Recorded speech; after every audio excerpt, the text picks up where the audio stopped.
কৃষ্ণ রাধে রাধে। আশা করি বন্ধু তোমরা সকলেই ভালো আছো। আমি আমার গোপাল সোনার পরিবারে সকলেই ভালো আছি। সকলে গোপাল সোনার শৃঙ্গার দর্শন করো। আজকে গোপাল সোনার এত গরম পড়েছে যে তাই শ্রীকৃষ্ণ গোপাল বাল্য রূপের, তাই তাকে ছোট্ট একটা প্যান্ট পরানো হয়েছে। সকলেই দর্শন করো আর অশেষ কৃপা লাভ করো। এই গোলু বাবার কাছে, নারু গোপালের কাছে যে যা যাবা তার মনের আশা পূরণ হবে। আর এখানে আছে আমাদের কৃষ্ণ বলরাম, যেটা আমি বৃন্দাবন গত বছর এনেছিলাম। এখানে রাধা মাধব, এখানে আছে জগন্নাথ দেব। এই যে আমার গোপাসনা সকলে বসে আছে। ভোগ দর্শন করুন।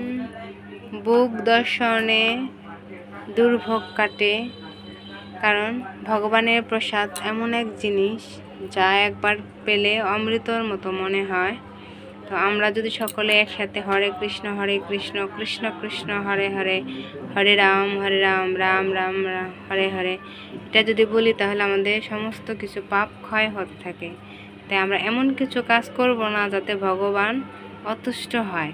আমরা সবাই একসাথে হরি নাম জপ করব, একাদশী ব্রত পালন করব, একাদশীর মাহাত্ম্য করব, ভাগবতম যার বাসায় গীতা আছে গীতা শ্রবণ করব, মানে গীতা শুনবো। যাদের বাসায় নাই ইউটিউবে সার্চ দিয়ে অবশ্যই গীতা শুনতে পারবেন, গীতার ক্লাস। আর সেটার ক্লাস যদি আমার কাছে নিতে চান অবশ্যই আপনার কমেন্টে বলবেন, কারণ আমার কাছে এমন এমন জিনিস আছে মায়াপুর বৃন্দাবনের সমস্ত কিছুই আছে। যদি আপনারা যেরকম শুনতে চান অবশ্যই বলবেন। ভাগবতম, গীতা, চৈতন্য চৈতামৃত, আর হচ্ছে মায়াপুরের যে দর্শন করে প্রতিদিন সকাল 8টা বাজে ভাগবতম ক্লাস হয়, সেটাও শুনতে পারবেন। তবে আমার সাথে যোগাযোগ করতে হবে, নাম্বারটা চেতে হবে, সমস্ত কিছু। আমার চ্যানেলটাকে সাবস্ক্রাইব করতে হবে। আর এখনও পর্যন্ত আমার চ্যানেলটাকে যে সাবস্ক্রাইব করেননি প্লিজ অবশ্যই সাবস্ক্রাইব করে দিবেন। পাশে থাকা বেল আইকনে ক্লিক করে দিবেন। আমি কোনো ভিডিও পোস্ট করলে আপনাদের কাছে সঙ্গে সঙ্গে নোটিফিকেশন পৌঁছে যাবে। হরে কৃষ্ণ কৃষ্ণ কৃষ্ণ হরে হরে, হরে রাম রাম রাম হরে হরে। জয় শ্রীকৃষ্ণ। রাধে রাধে।